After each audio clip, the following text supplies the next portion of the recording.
இந்த கருட தரிசனம் அப்படிங்கிறது கோரி புண்ணியத்தை தருமா. ஆழ்வார்கள் பட்டமே வாங்கியிருக்கார் கருடர். மகாவிஷ்ணுவுக்கு பிடித்தமானவன் அன்புக்குரியவர் தான் கருடாழ்வார்னு சொல்லுவான். இந்த கருடரை தரிசனம் பண்ணினோம்னாலே எல்லா காரியமும் வெற்றி பெறும். கோவில் கும்பாபிஷேகத்தப்போ அந்த கும்பாபிஷேகம் நிறைவு பெற்று கொடுத்தா அப்படின்னு பார்க்கறதுக்கு பார்த்தீங்கன்னா கருடர் சுத்துறத ஒரு வழக்கமா எடுத்திருப்பான். சபரிமலையில இன்னைக்கும் ஆபரணம் வரும்போது கருடர் வலம் வரதை நம்ம பார்க்க முடியும்.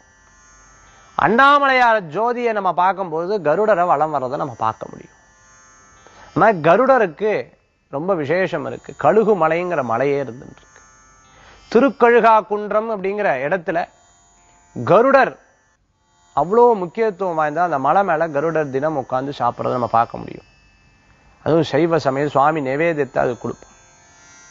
நம்ம கருடர் தரிசனம் பண்றதையும் நம்ம அவங்க பெரியவங்க சொல்லி கேட்கவும் முடியும். அந்த மலை மேல தரிசனம் பண்றதையும் கேட்க முடியும். அந்த மாதிரி